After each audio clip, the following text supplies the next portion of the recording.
बिस्मिल्लाहिर्रहमानिर्रहीम। अस्सलाम वालेकुम नाज़रीन, मैं अहमद फ़वाद हूँ। आप मेरा यूट्यूब चैनल देख रहे हैं। नाज़रीन, सुप्रीम कोर्ट ऑफ पाकिस्तान से बराह रास्त एक बड़ी ब्रेकिंग न्यूज़ के साथ आज के व्लॉग में आपकी खिदमत में हाजिर हुआ हूँ। आज भरी अदालत में चीफ जस्टिस कादी फ़ाइज़ ईसा और जस्टिस अत्तर मिनल्ला के दरमियान जो मामला चल रहे थे या जो डिफरेंट सोच या इख्तलाफात के जो मामला चल रहे थे वो खुल कर सामने आ गए हैं और जस्टिस अत्तर मिनल्ला साहब की जानिब से क्लियरली ये कह दिया गया है जजिस ख़त वाले मामले के ऊपर कि सबको मालूम है कि क्या हो रहा है, लेकिन सब ऐसे जाहिर कर रहे हैं कि किसी को कुछ मालूम नहीं है। ज़मीन में सर धंसने से कुछ भी नहीं होगा, कोई मामला हल नहीं होगा। जस्टिस अत्तर मिनल्ला साहब की जानिब से क्लियर कर दिया गया है अपना स्टांस। ना सिर्फ जस्टिस अत्तर मिनल्ला बल्कि जस्टिस मंसूर अली शाह जो हैं उन्होंने भी इस चीज़ को इंडोर्स किया जस्टिस अत्तर मिनल्ला साहब की। और फिर उसके बाद चीफ जस्टिस कादी फ़ाइज़ ईसा साहब ने ये भी कहा कि मैं अपनी जुडिशरी के साथ ही खड़ा हूँ। मामलात क्या हैं, एक्सक्लूसिव डिटेल्स आपके साथ में शेयर करूँगा।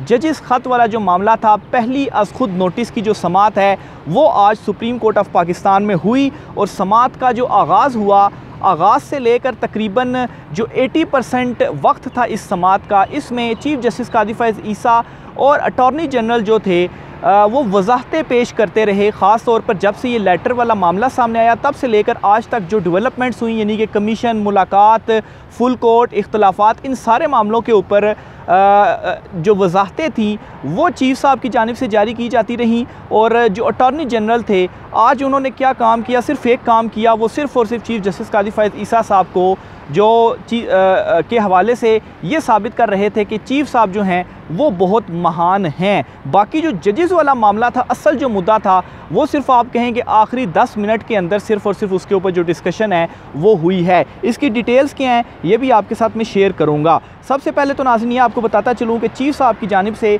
आज मुतअद्दिद मरतबा अदालत में ये कहा गया कि वो प्रेशर नहीं लेते, ये चीफ साहब की जानिब से कहा गया। लेकिन जो मेरी ऑब्जर्वेशन है वो ये है कि असल में चीफ साहब ये जो मुसलसल कह रहे थे कि मैं प्रेशर नहीं लेता, असल में उन्होंने प्रेशर लिया और ये जो वजाहतें जारी की उनकी जानिब से की गई आज, ये इस प्रेशर के ही नतीजे में वजाहतें जारी हुई। और अटॉर्नी जनरल भी इसीलिए चीफ जस्टिस की तारीफ़ों के पुल बांधते रहे और वो भी मामलात में वजाहतें जारी करते रहे। पहले तो ये वजाहतों वाले मामले पे आता हूँ, फिर जस्टिस अत्तर मिनल्ला, मंसूर शाह आखिर वाला पोर्शन के ऊपर भी मैं आता हूँ।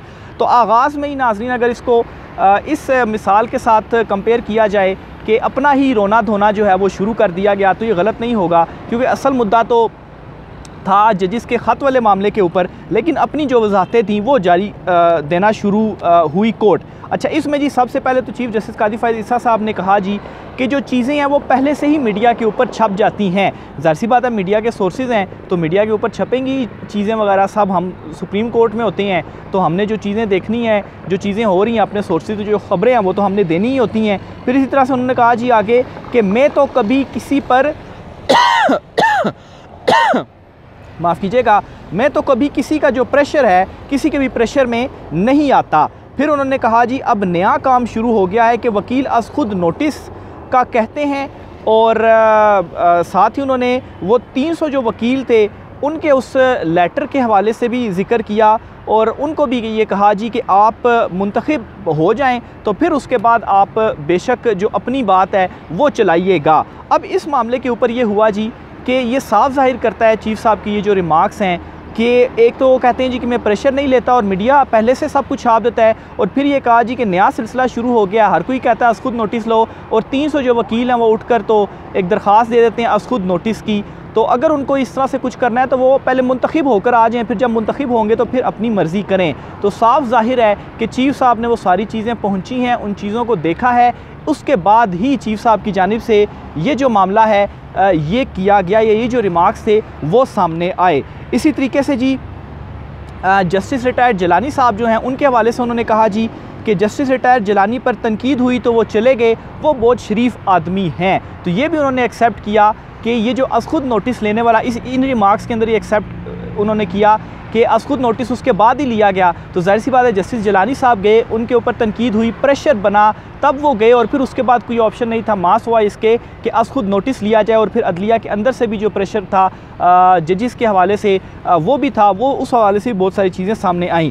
फिर इसी तरह से आगे चलते हुए उन्होंने कहा जी कि फुल कोर्ट 4 साल तक नहीं हुआ, इस पर कोई क्यों नहीं बोलता।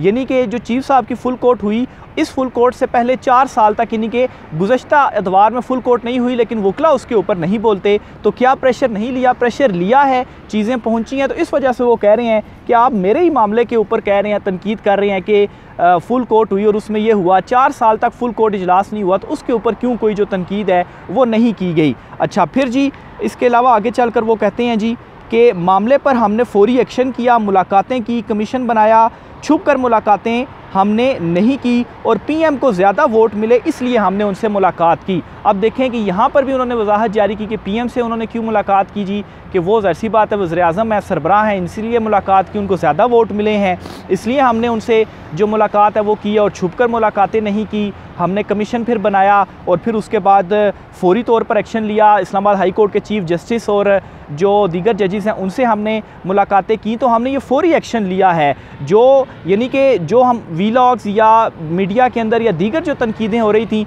ये सारी तनकीदें चीफ साहब की तरफ पहुंच रही थी और वो चीफ साहब जो ये कहते हैं कि वो तो मीडिया देखते ही नहीं है, क्या उसके ऊपर चल रहा है। और इमरान रियाज खान साहब के वाले से उन्होंने इस तरह से भी कहा था जी कि वो कौन है, फिर मतलब प्रिटेंड इस तरीके से उन्होंने किया था। बहरहाल जो भी है, तो वो देखते हैं सारी चीज़ें और उनको मालूम है, इसी वजह से आज वो ये जो एक्सप्लेनेशन है वो दे रहे हैं और प्रेशर लिया है, तो इस वजह से वो एक्सप्लेनेशन दे रहे हैं कि उन्होंने जो मुलाकात है वो क्यों की है। और इसी पर उन्होंने ये भी कहा जी कि हमने अपने इख्तियारात हुकूमत को नहीं दिए हैं। बात की जा रही कि हमने इख्तियारात दे दिए, हमने कोई इख्तियार हुकूमत को नहीं दिए। तो अगर प्रेशर नहीं लिया, ये बातें आप तक नहीं पहुँची, तो फिर जो वजाहतें हैं वो किस चीज़ की जारी हो रही हैं। और आज 80% समात में ये वजाहतें ही जारी हुई हैं। अच्छा, फिर इसी तरीके से ये चीफ साहब की वजाहतें थी। अब अटॉर्नी जनरल ने आज जो है वो कैसे तारीफ़ों के पुल बांधे जी, वो भी मैं आपको बताता हूँ जी। वो कहते हैं जी, पहले तो जी नाम सुप्रीम कोर्ट की जानिब से दिए गए जो कमीशन के हवाले से थे। फिर उन्होंने कहा जी कि जो ये इंक्वायरी है इसके हवाले से सोशल मीडिया के ऊपर गलत बातें हुई हैं। फिर इसके अलावा उन्होंने चीफ साहब के हवाले से कहा कि चीफ साहब, मैं ये बात कहना चाहता हूँ आपके हवाले से कि आपको मिर्ज़ा इफ्तिखार ने धमकियां दी थी और जो सरीना ईसा वाली FIR थी एक उस टाइम के मामले के ऊपर, वो भी उस वक्त दर्ज नहीं हुई थी। तो चीफ साहब ने कहा कि चलें जी, मेरी बात को आप रहने दें। मतलब होता है ना, एक दूसरे की अटॉर्नी जनरल साहब उनकी वो महान साबित करने की तारीफ़ करते हैं, तो आगे से बंदा कहता है कि नहीं नहीं मेरी बात छोड़ें, हम तो जी बस हो गया, अब इस मामले की तरफ आए। तो ये इस तरह की जो चीज़ें थी वो आज कोर्ट में हो रही थी और मेन मुद्दा तो आखिर में डिस्कस हुआ। फिर इसी तरह से जी अटॉर्नी जनरल की जानिब से ये तो खैर अच्छा ओवरऑल जो वजाहतें और जो तारीफ़ें वगैरह थी उस मामले के ऊपर हो गई बातचीत आज की समात के अंदर। ठीक है, आखिर में समात की कंक्लूजन बल्कि वो भी आपको बताता चलूँ जी, बल्कि वो आखिर में बताऊंगा क्योंकि वो सारी चीज़ें फिर लिंक्ड हो रही हैं। तो वो पहले ये जस्टिस अतर मिल्ला वाला मामला आपके सामने रखता हूँ, फिर वो उसी के साथ लिंक है, तो फिर मेन क्रक्स भी आपको बताता हूँ।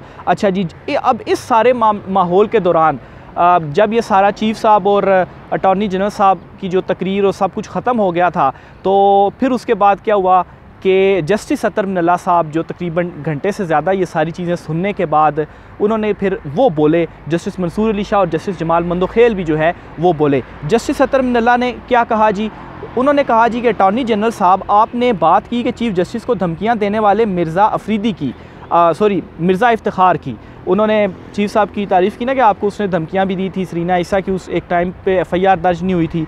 तो जस्टिस अतर मिल्ला साहब ने उन्हें इस मामले पे पकड़ लिया कि आपने ये कहा जी कि मिर्ज़ा इफ्तिखार ने धमकियां दी थी। अच्छा, तो क्या आपने ये देखा कि ये मंतकी अंजाम तक पहुँचा या मामला कि नहीं पहुँचा, उनकी धमकियों का क्या हुआ, उनके ऊपर सवाल उठाया।